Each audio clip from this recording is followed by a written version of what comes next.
Well, good afternoon if you happen to be in New York City or Cincinnati, Ohio. Buenos dias if you happen to be in Buenos Aires, Argentina, one of my favorite places in the world. Greetings to people all around the world, including Florence, which is where an opera I'm going to talk about today with my guest was composed. And let's get right to my guest because I need to tell listeners today that although this is being broadcast on Friday, June 28th, we're recording ahead of time because he is a tenor, Santiago Ballerini, and he will be singing on June 28th at the Right. Cincinnati Opera. He'll be doing Alfredo and La Traviata, and therefore can't talk to him on that day, but I really wanted to have him on. Um, so, Santiago, let's start with welcome. Thank you. Thank you for welcome and thank you for having me, Fred. It's I've been listening and watching your broadcasts with other artists, and I'm very honored to be part of your channel. And I'm very happy to have you because I think you're great. And you happen to sing a repertory that I absolutely love. My very favorite tenor was Alfredo Kraus, Oh, and you just he was love known him. as the Tenore di Grazia. It was a particular combination of roles that it went from bel canto to certain Verdis to a couple of French roles, very specific.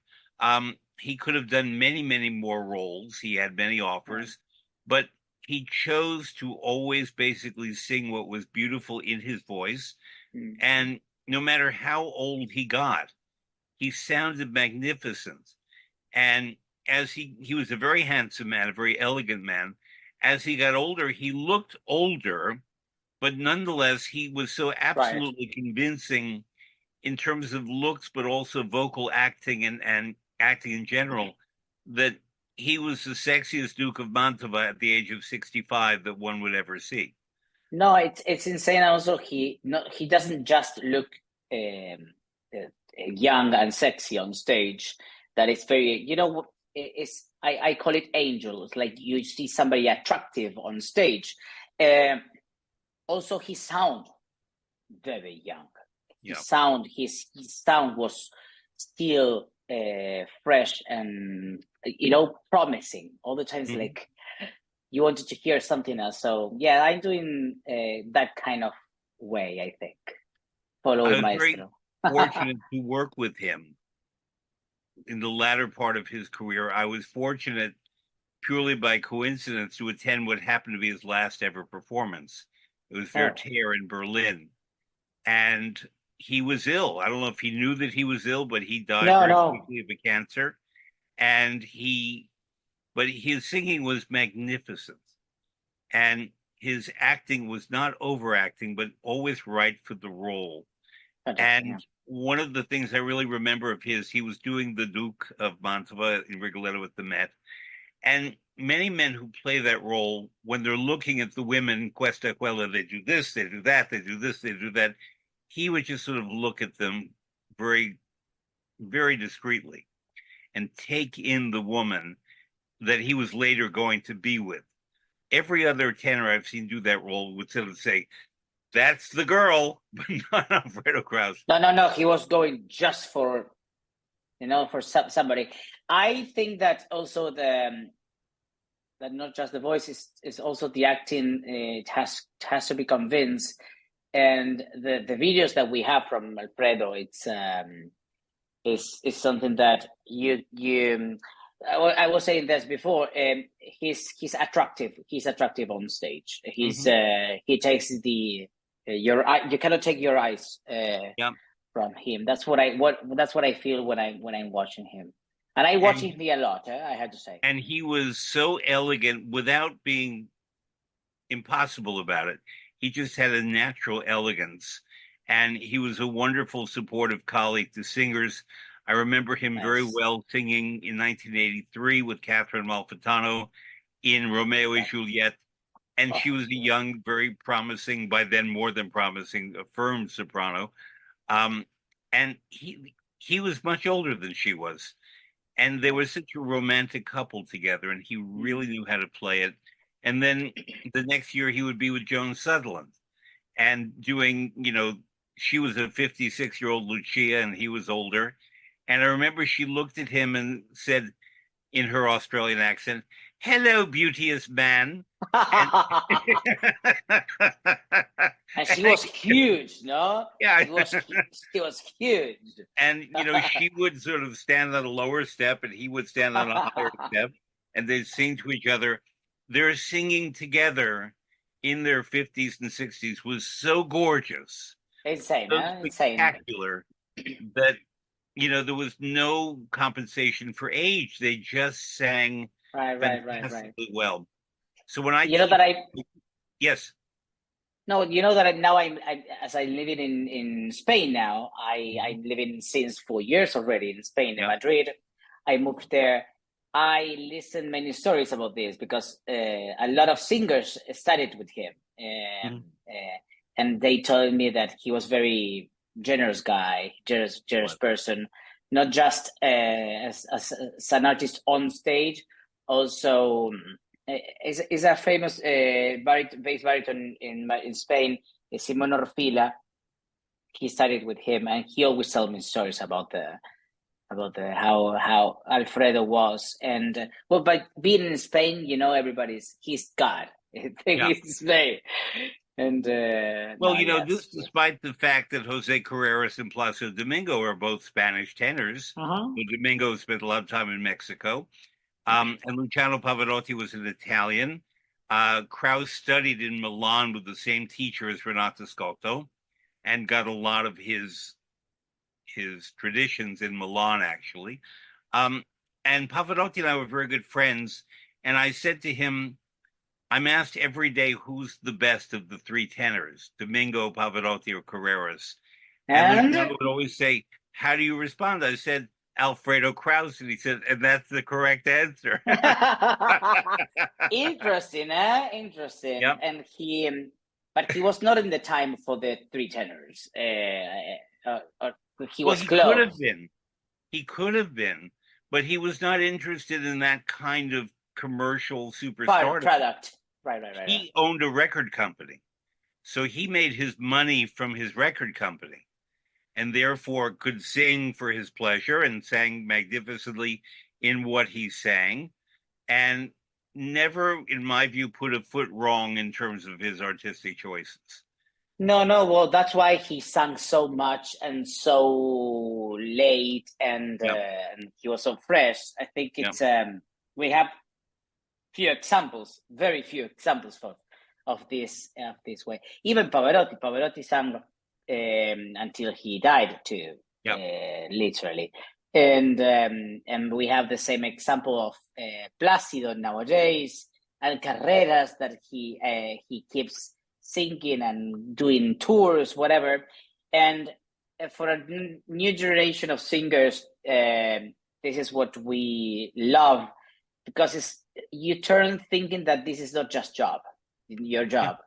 This is not just this is a life, a life you choose to be, and this you decide, and then it's like traveling and leaving your family and living in other countries that you don't know the languages sometimes, and this is very fascinating. But I think that we have these examples, and my first teacher, the first person that believed internationally, I'm saying internationally, in me was Cheryl Milnes, baritone, famous baritone, and because I won a very small competition in Argentina, and that competition brought me to New York, and I did an audition for Cheryl, and he gave me the scholarship, and I started studying with him. And that was around 2013, 14, something like that. And it's incredible that he didn't just taught me technique or tips or whatever. I used to love seeing him, how now he was not singing anymore, but he was teaching, and the passion and the how involved he was in what he was doing. And I think that we love to keep this magic of the art that we have for the future generations. I have very fresh news for you today. Yes. I just, I was today. We launched a singing competition in Argentina that I've been working for many months, and I remember this was a dream that I had, because when I was a young singer in Argentina, I could not have the possibilities of going out, or economically. Also, Argentina is very far away from everything. You need like 14, 15 hours flight, and the planes are expensive and whatever. And the opportunities and the money change or whatever. And my family was not wealthy enough to help me with this, and I had to start creating my own possibilities and ways to. And I saw that on me, that young student, and I created with an organization there a first singing competition in Argentina to start helping bring in opera singer young students to the US and Europe. We have some organization, and one of those is actually Fondazione Pavarotti. Fondazione Pavarotti is helping us to bring singers to the US and many places in Europe too. So very happy today. I'm full of possibility and energy today. And what is the name of the competition? So this is going to be with an organization that is helping singers already. It's called Clara, CLARA. Mm-hmm. They are singing. They are going to. It's the first year, so we are starting. We are putting all this together. Let me see if I can get it. Concurso Lírico Argentino. Clara. Yeah. Concurso Lírico Argentino. Argentino. The R is what? Argentino Clara. Oh, Argentino. Okay, got it.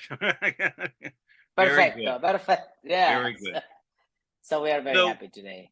I'm going to take the opportunity, since we're talking about Argentina. It is one of my favorite places in the world. I've been fortunate to go there a lot, to work there. I worked first at the Teatro Colón in 1988, and it is really the city, the people. Obviously, it's a nation that's had incredible challenges, but yes, it is. There's something about being there for me that's just extraordinary. And my first question for you is, you're described in some biographies as an Argentine-Italian tenor. Your background, I imagine, is from Italy, part of it at least. Yeah. So are 48% of the people in Argentina. It's insane, yes. We are so many. Where in Italy is your family from? My family is from Puglia. It's from actually, I have family in Italy right now. Puglia in Bari, and actually, I'm going to do my Bari debut next season. So I'm very happy that I'm going to be Teatro Petruzzelli, a beautiful theater. Yeah, Petruzzelli. Yeah. I'm going to be doing my debut at Petruzzelli.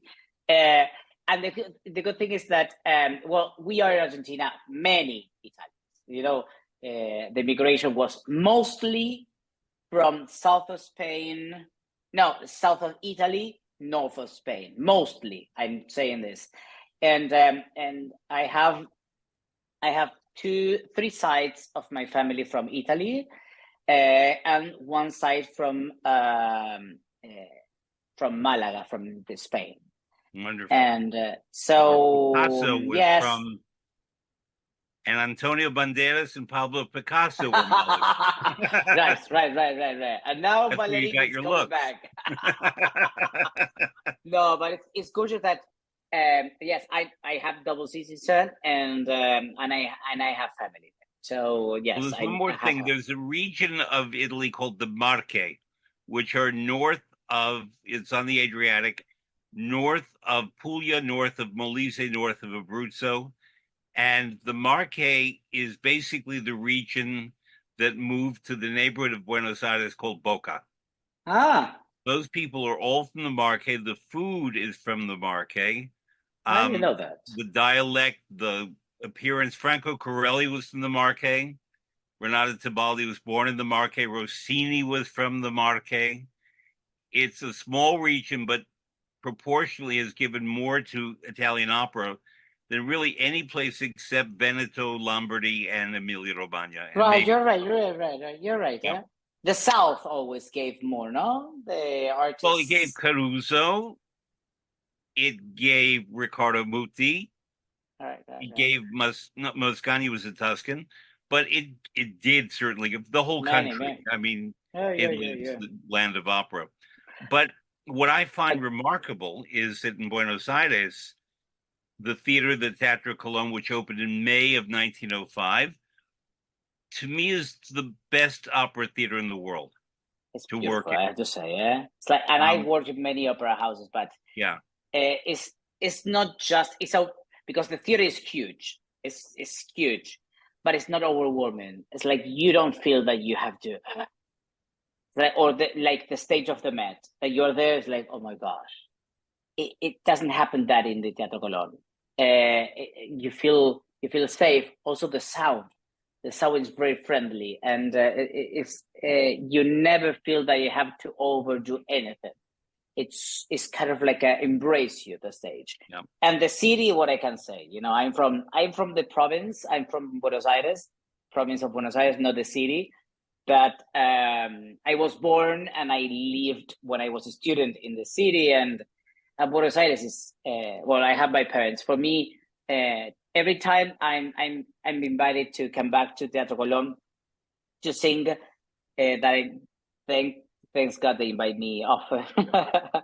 They I Yeah, for me is not seeing my parents that are my angels, to have them seated in the audience and to enjoy with me what I do, and my trips and my life and everything.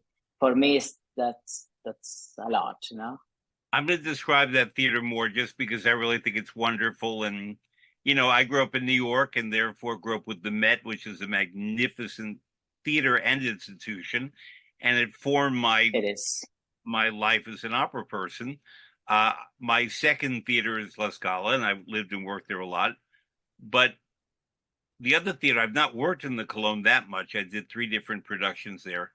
Um, but it's so wonderful because of its tradition, because it feels something like Paris, something like Milan, not really much like the Met, but the audience is fantastic. Yeah. That's one thing. The Well, audience really knows its stuff, but also, and then I'll let you talk, because Argentina is full of cows and sheep. Um, there is all yes. of this leather and all of this wool, so that the costume shops at the Teatro Cologne are just the Ah, best.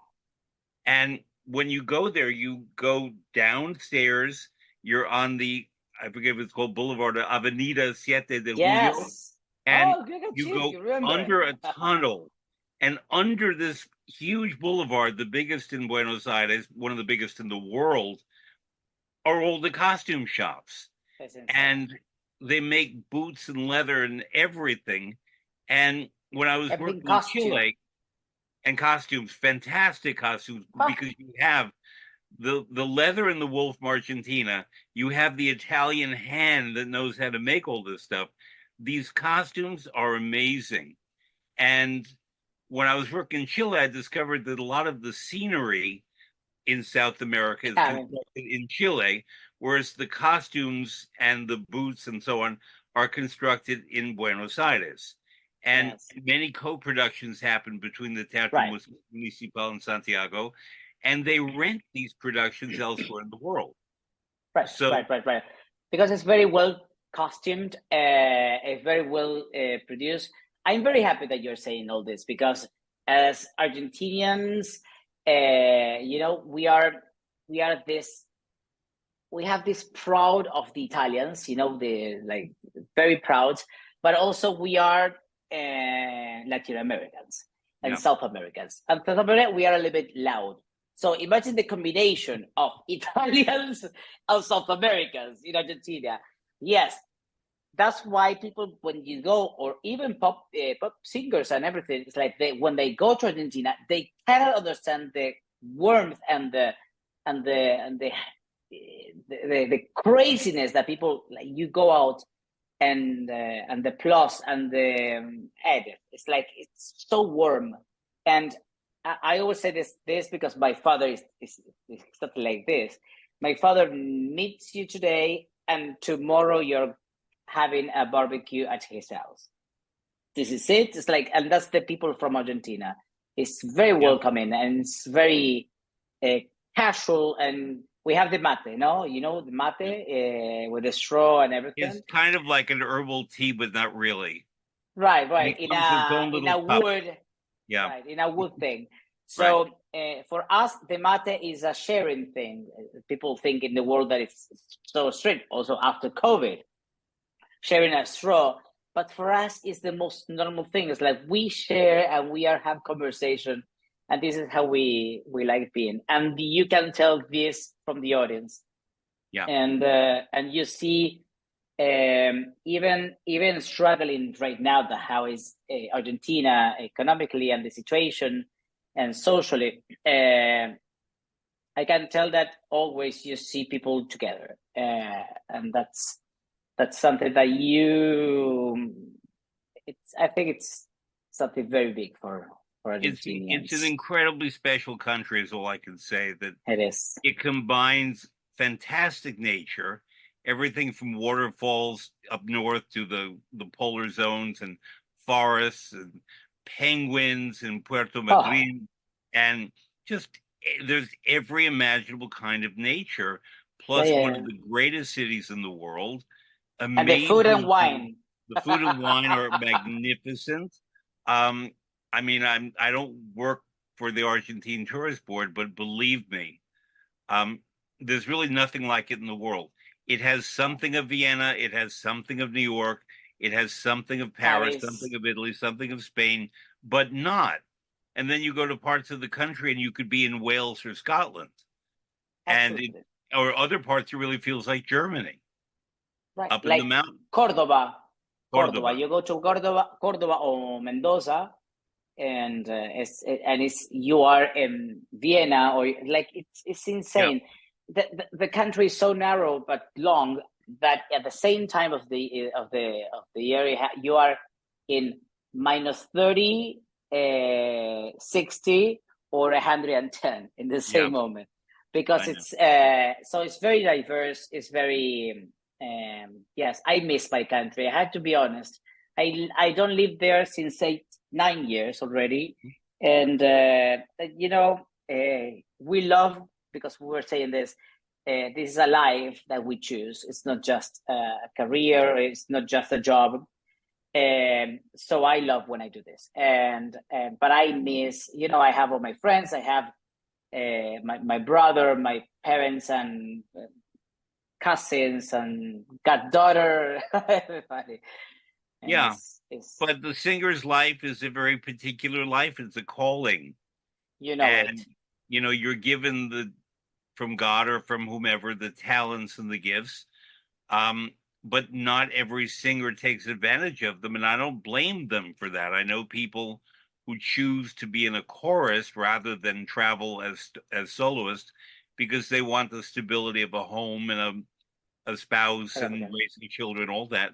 And that's fine, because many singers who have solo careers make huge sacrifices to do it that people don't necessarily know about.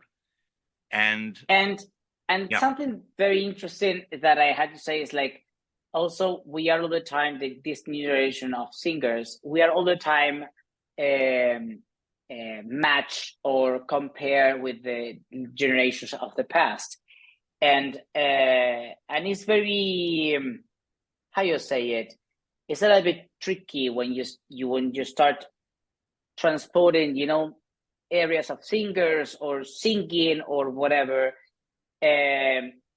We all want to do the best. Like, it's not that I don't want to sing as great as Pavarotti or no, it's but it's hard. It's very hard these days because the pays are not the same.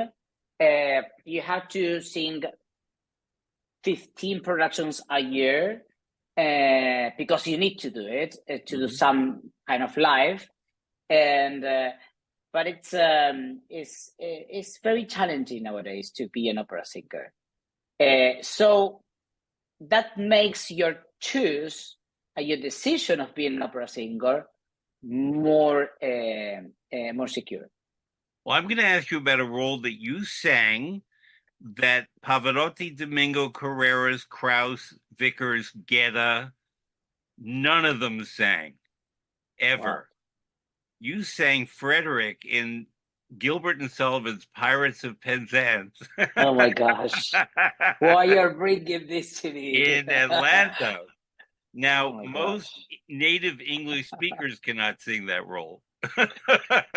Well, I have to say that when I first of all, I was going to sing in that time. It was after pandemic. Let's put this in context. It was after pandemic. It was 22 January 22, something like that. So really after pandemic, cancellations and no work and everything. And in some point, I was going to sing at the Atlanta Opera, Barbara of Seville, at that period. And then I have an opera. So, and the Atlanta Opera changed Barbara of Seville for Pirates of Penzance, and they turned it. So they put Pirates of Penzance in January, and the next production was Barbara. And they asked me, we need to do it because I don't know, something happened with whatever. And I say, I'm going to sing something. I have an accent. I speak English, but I have an accent. You can listen to it. And of course, you have a score, you have a text, whatever, a script. But people were raised, and they told me something very interesting. It's like, this is a pirate. Yeah. And a pirate can be from everywhere. So, I think that somebody needs the room. Need the room. Hello. And, so, yes. I'm an interview. Thank you. So, so I say, well, a pirate can be from somewhere, from everywhere. So why not? Say, well, and if I remember, Frederick is an orphan. Is that correct? So he really yes. can be from anywhere. That's absolutely okay. Yeah. So it didn't have it wasn't. The score is not that difficult, but yes, these things that you say, okay, I'm going to do it, but it was after pandemic. I had to be honest with you. Well, the music of Arthur Sullivan, I believe that was his first name was Arthur, is very much like Donizetti.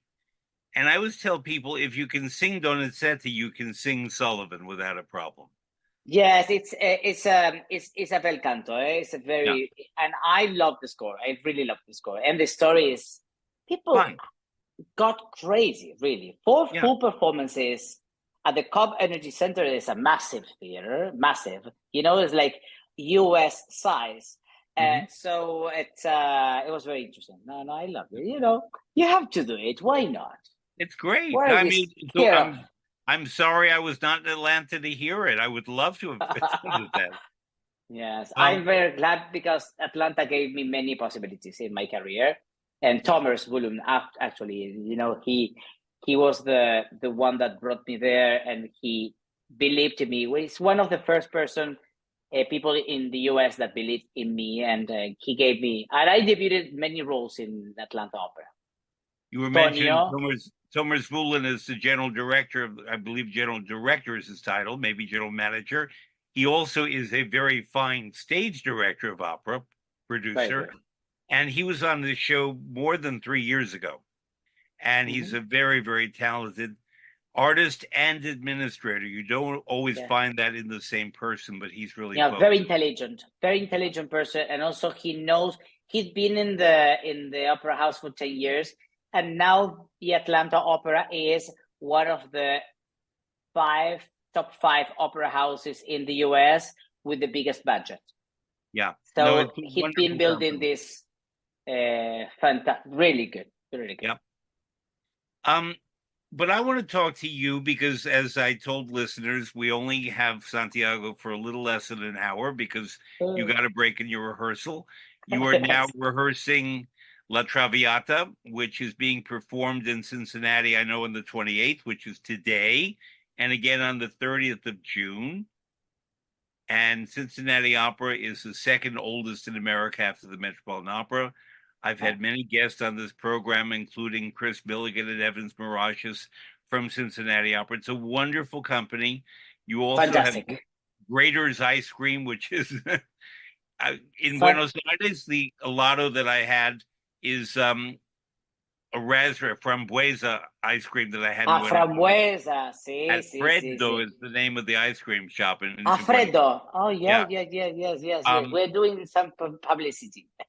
But in Cincinnati, Grater's ice cream is wonderful, and it's Yes. peach season. And to me, the best ice cream I know in America is the peach ice cream at Grater's. So Okay. while I you're need to try it. there, not to miss, Graeters apostrophe S. It sounds like I'm being hired by everyone to do commercials. I just want listeners to enjoy things that I've been able to enjoy. I Ice love cream it. is available to everyone. Now, you play many of, we called them Alfredo Kraus roles. That's because he did them so well. But the category is tenore di grazia. Would you define that from your perspective, what that is? Mm, it Tiro di Grazia is mostly a tenor that can do many things. Actually, it's not just the funny or the comedy. It's also that Grazia is mostly in Italian is the one that can do many things. That's the thing. It's not just funny. Grazia. Grazia is that has the possibility of doing many things, and I feel that I'm that kind of tenor. I call myself lirico leggero tenor. Light I lyric. mean the Yeah. yeah lirico leggero, not lyric because I'm not a total lyric, and I'm not a total leggero.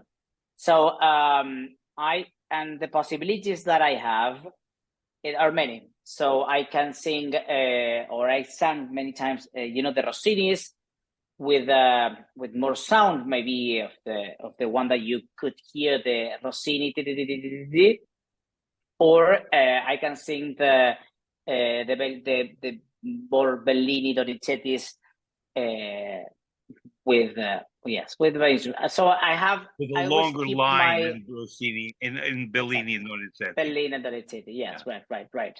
So the Grazia part is that I'm very I can manage both sides of the repertoire, and that I'm glad because I love both. I love Rossini. I love comedy. First of all, for me, comedy is it's like we have so much drama in opera, but I think that I I was born and did most of my career, 15 years, singing, doing comedy, and I feel that I have the timing of the because comedy is different yes, comedy is more lyrical. It has the accent. It has a silent. You have to wait for the moment of doing the joke. It's not just joke. Humor is one thing, and comedy is another thing. That's the word. And I That's feel very that well put. I think that there's humor in the music and comedy in the words. How does that sound to you? right, Yeah. absolutely, yes. Yeah. Humor is just to make laugh people, Yeah. but comedy is more lyrical. Absolutely, it's more lyrical. And when I say it's more lyrical, is you have to have the correct, it's you have phrases, and then when you're going to the joke, you can wait those seconds, the tension, and then it's the joke. Yeah. And you have to have that timing. Everything is about timing in comedy. Humor, no, everything is go. So it's very interesting. I learned this and I enjoy so much. But in my repertoire, as returning to this, I can do both, and I love. For example, I sang Il Pirata, I sang Poliuto last year, I sang I well heard it now was great. Alfredo. Yep. Yeah, you were there. Yep. Alfredo, Edgardo, I debuted last year, and I'm going to that direction, of course, because age. They call it age, and your body starts telling you things that you have to start listening. And it's not that I want; it's that my body is telling me, okay, Santiago. I always try to keep my health high notes because it's where I'm a terror and going to be able to. I need to be able to do it, and but then I love to start moving to that direction of the repertoire. Have you ever sung or looked at the opera by Rossini, Le Contori? You know that I never sang. I was never proposed to sing You the. would be perfect. You Okay, now that producers, if I'm come doing on. my casting, you would be perfect for that because Oh, there is right, comedy and there is humor.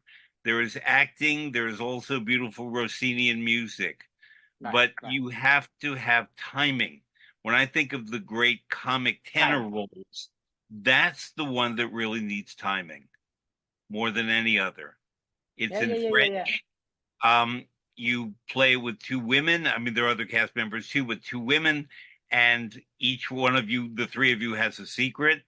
And when the secrets are discovered by the other, then Rossini created this fantastic trio at the end where the two women and the man sing. It's a wonderful opera, not done very often. Yeah, you know that I know the opera, but Yeah. I never. Yeah, yeah, because I studied. Since So it's maybe beautiful. now I'm gonna pivot to the subject of the Teatro Nuovo, where you're coming to New York after Cincinnati. But now I'm gonna tell out to the public, I think Teatro Nuovo should do Le Comptoir, and you should be in it. So there's that. I'm in. I'm down. Okay.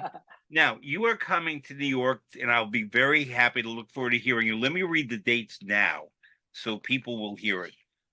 You're doing an opera that I have never heard, and part of the greatness of Teatro Nuovo, which is I've had Will Crutchfield on my show, Yes, and it's a company that people should know that specialize in bel canto, but yes, often playing so that you have two leaders in the orchestra pit. One person is sort of the first violin and string player and leader, and the other is right, the keyboardist, whatever the keyboard is, whether piano or right. harpsichord or whatever. And that's part of their tradition, but also a great deal of scholarship. And they will be doing usually two different operas in repertory, and they do them in Montclair State, New Jersey. Right. Your opera, Anna di Resburgo, that we'll talk about by Carolina Uccelli, is on Saturday, the 20th of July, and Wednesday in New York City, where I'll see it, Wednesday, July 24, in the Rose Theater, which is Jazz at Lincoln Center in Columbus Circle. Triangular And circle. it was premiered in 1835. I'm going to talk to you about that in a minute. But you last year did Poliuto by Donizetti with them. Not much comedy in Poliuto at No. all. Talk about No, Poliuto but because Franco Corelli sang that role. Michael Fabiano has sung that role. Not many people sing that role. yeah, it's a very challenging one. I had to say it was very challenging to do it.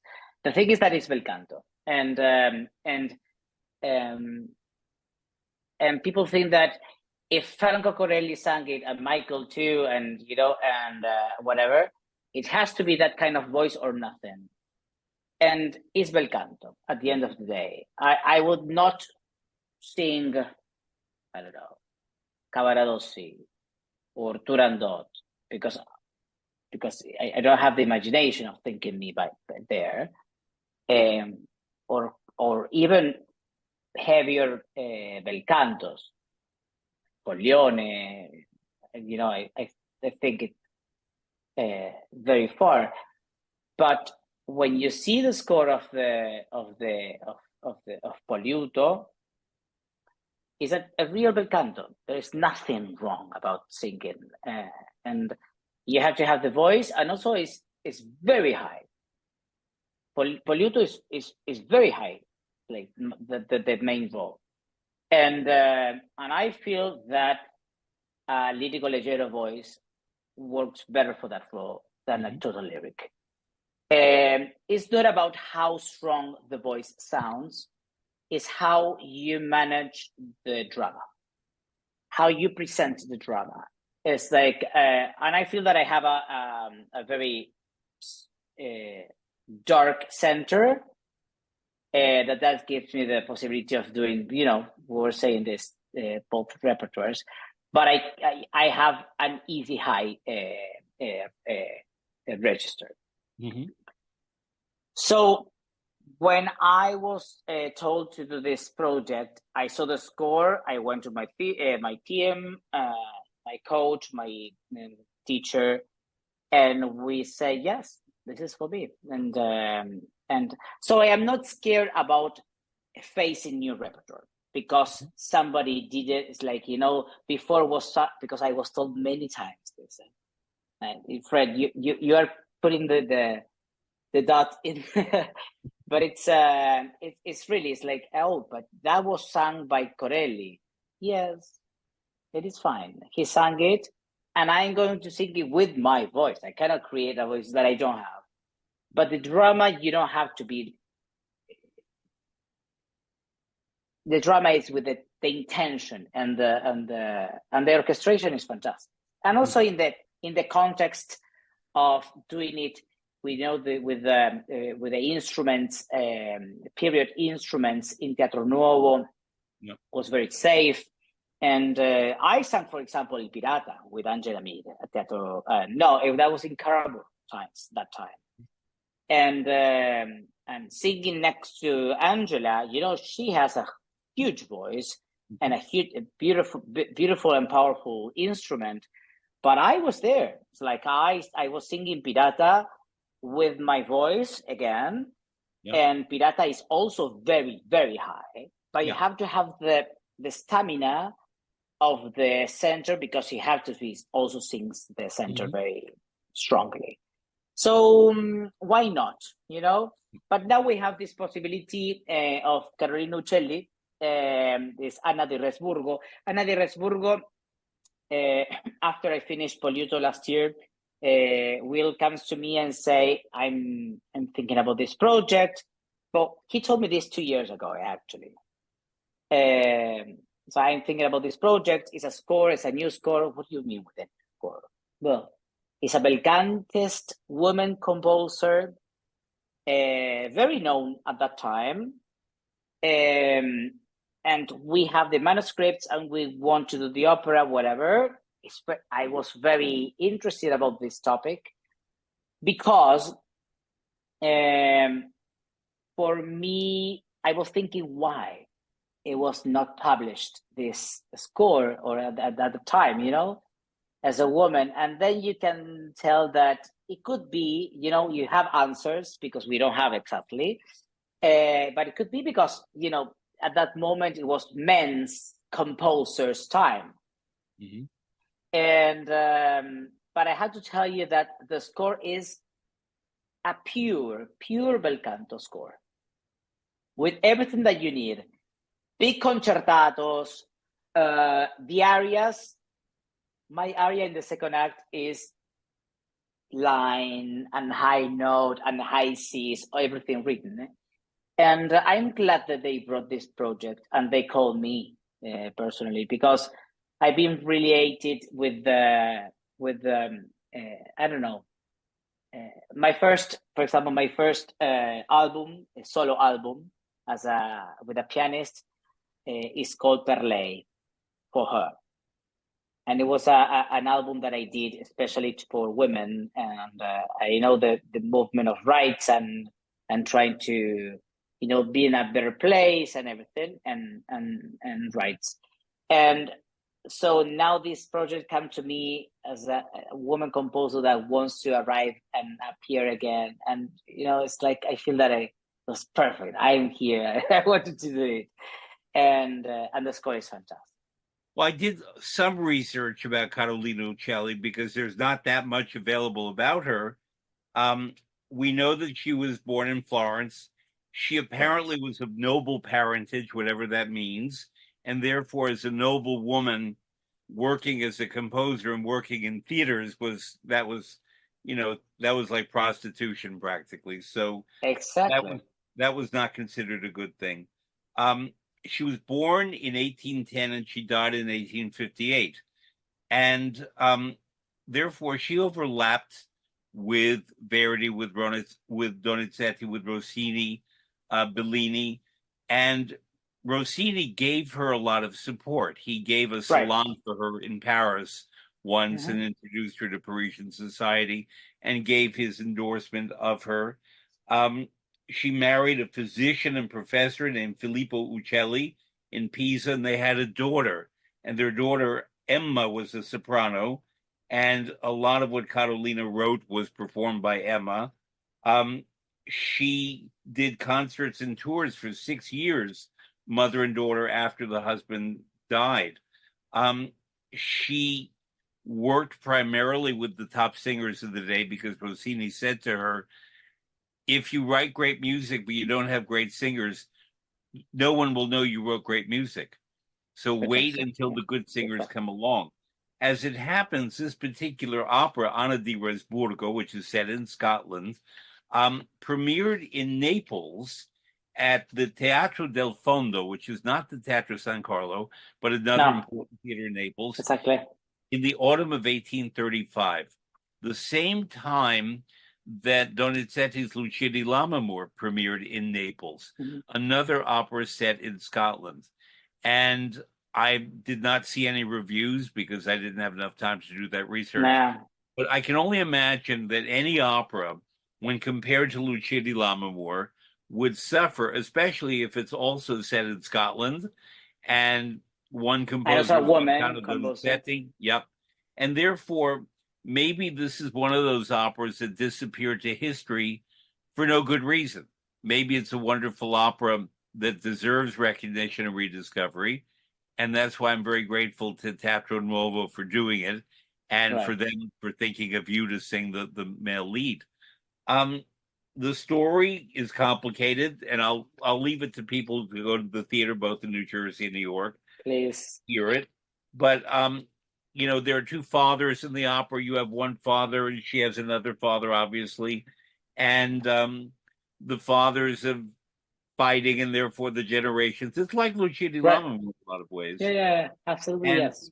I love that all the names um, were sort of Italianized from the Scottish. So Resburgo is Roxborough, Lanark is Lanark, Rogero is Roger, Duncalmo is Duncan, Norcesto is Not Norchester. just Your character Edmondo is Ed, Edmondo, Anna is Edmund. Anne, Alfredo is Alfred, Etelia is Ethel, Elvino is Elwin, and Egilda is Jillian or Jillian with a J or a G. Right. And so it really sounds like it was written for a Neapolitan audience, which was a very discerning audience, by the Sure. way. Naples was the center of opera in the 1830s. And so I'm very excited about this. It's also a score that it was just listened once in 1835. It was just listened that and after that, it was silent for many years. And it's for an artist, we receive projects, for doing an opera and Pasquale and this and that, and we return to sing the score. But to have a score that was silenced for many years is Mhm. it's as an artist for me it's very something. It's a project very special Yeah. because it's not just thinking one production more, is bringing to life a new piece, but it's from bel canto. It's like when you start thinking, it's like what? Yeah. It's like why? And I feel that it's very brave from Will and Will Crutchfield and Teatro Nuevo to do this in a moment that, and especially in the US, I have to be honest, that especially we are just listening in the US, Barbiere, Bohème, Traviata, Summer Flute, and that's it. Or, repertoire, like lyric repertoire. repertoire, yeah. Yes, and to a company in New York City to bring a score like another Resburgo, bring it from somewhere, is very brave. And we have to give the credit for this company to say, hey, no, it's and I feel that it's a movement that we are living right now, and we have to respect this. I love, for example, when the opera house is put here in the US, Frankenstein or Steve Jobs, or I love it because people needs to start discovering new scores from the past and from now. And why not? The hours, the hours of the Met, and all this fantastic music, and why not? No, it's like I feel that it's a space that we are opening in this new generation of theaters. And as I mentioned, Teatro Nuovo specializes in bel canto, and they're doing repertory. They're doing Anna di Resburgo, but they're also doing Bellini's Capuletti and Montecchi. Capuletti, yes, I do it at the same time. Romeo and Juliet, the Capulets and the Montagues. And that will be July 21st at the Kaiser Theater in Montclair State University in New Jersey, and July 25th at the Rose Theater at Jazz at Lincoln Center in New York City with Will Crutchfield at the keyboard. Right. And therefore, it's the place to be in late July, is all I can say. Right. Exactly and that. Speaking of places to be, I know that you very kindly have taken time in your rehearsal. And no, it's fine. It's my lunch break, and I just I asked the opera company to do this interview with you, and yes, I'm very happy to be talking with you and having the time. Your costumes are coming in. Yes, well, she needs to do her job too. Yes, of course. Yes, absolutely, no worries. But Santiago, so here we are. It was really a pleasure to begin a conversation with you. We will continue this in other times and places. And if you're in Cincinnati now, June 28th and June 30th are performances of La Traviata by Giuseppe Verdi. You are Alfredo. And then you're coming to New York to perform at teatronuovo.org, I believe. And you're having a great career. You are from a magnificent country. You represented very well. And yes, there were great tenors in the past. I heard a lot of them. They were wonderful, but there are many great tenors and many great opera singers today. And those of us who are living now need to go to opera today and not just listen to recordings from 60 years ago. Great though they are. I think it's time to continue doing the steps. Everything is step by step. I'm not, I feel that I'm not in a rush in my career. I'm just doing what I have to do and choosing the projects that I want to do. Not in a rush, enjoying the process, enjoying the trip, and thanks God everything is going great. So I just want to invite you and all your audience to see, of course, La Traviata here in Cincinnati Opera, and Anna di Resburgo, July 20 and 24th in New York City. So, because you are performing, even though we're recording ahead of time, you're performing tonight, June 28th. We in opera always say "toi, toi, toi," to wish someone the best of everything for a performance. We don't use that other word. And toi, toi, toi, and thank you, Santiago Ballerini. Thank you so much, Fred.